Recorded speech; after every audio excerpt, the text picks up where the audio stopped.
आप क्या लेना पसंद करेंगे, खुशी या गम? जानिए बुद्ध से जुड़ी ये कहानी। महात्मा बुद्ध के उपदेश, विचार व कहानियों से जीवन में सकारात्मक बदलाव आते हैं। बुद्ध कहते हैं कि बुद्ध बनने के लिए मेरे विचारों को सुनो और अपने जरूरत के अनुसार रूपांतरित कर अनुसरण करो। महात्मा गौतम बुद्ध को बौद्ध धर्म का संस्थापक कहा जाता है।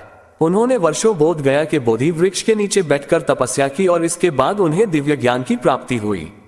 बुद्ध ने अपने विचारों और उपदेशों से पूरे संसार को शांति और अहिंसा का मार्ग दिखाया। इसलिए कहा जाता है कि बुद्ध के विचार आपका जीवन बदल सकते हैं। बुद्ध की आज की अमृतवाणी में आपको बताएंगे गौतम बुद्ध से जुड़ी एक ऐसी कहानी के बारे में जिससे आपके जीवन में खुशियां ही खुशियां रहेंगी। क्योंकि बुद्ध का मानना है कि ये पूरी तरह से आप पर ही निर्भर करता है कि आप खुशी या गम क्या लेना पसंद करते हैं। एक बार बुद्ध एक गांव से गुजर रहे थे, लेकिन उस गांव में लोगों के बीच गौतम बुद्ध को लेकर गलत धारणा थी, जिस कारण वो बुद्ध को अपना दुश्मन मानते थे। जब उस गांव में बुद्ध आए तो गांव वाले उन्हें बहुत भला बुरा कहने लगे और बदुआएं देने लगे।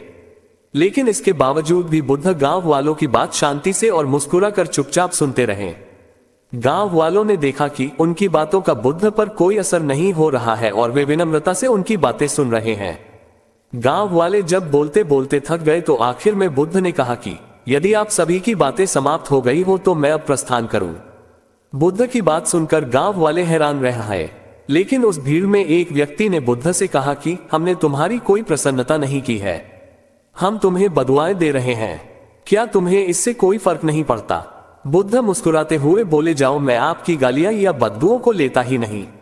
आपके द्वारा दी गई गालियों से भला मेरा क्या होगा? जब तक कि मैं आपकी गालियों को स्वीकार ही नहीं करता इसका कोई परिणाम ही नहीं होगा। जानते हैं, कुछ दिन पहले एक व्यक्ति ने मुझे बहुत सारे उपहार दिए, लेकिन मैंने उसे लेने से मना कर दिया। जब मैं लूंगा ही नहीं तो कोई मुझे कैसे दे पाएगा? बुद्ध ने पूछा, बताइए, अगर मैंने उपहार नहीं लिया तो उपहार देने वाले व्यक्ति ने क्या किया होगा? भीड़ में से किसी ने कहा, व्यक्ति ने अपने उपहार को अपने पास रख लिया होगा। बुद्ध ने कहा, मुझे आप सब पर इसलिए दया आती है क्योंकि मैं आपकी इन गालियों को लेने में असमर्थ हूं और आपकी ये गालियां आपके पास ही रह जाएगी। सीख।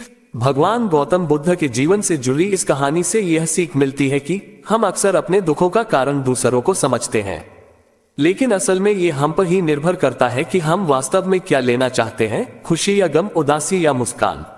यकीन मानिए, ये छोटी सी कहानी जीवन में एक बड़ा बदलाव ला सकती है।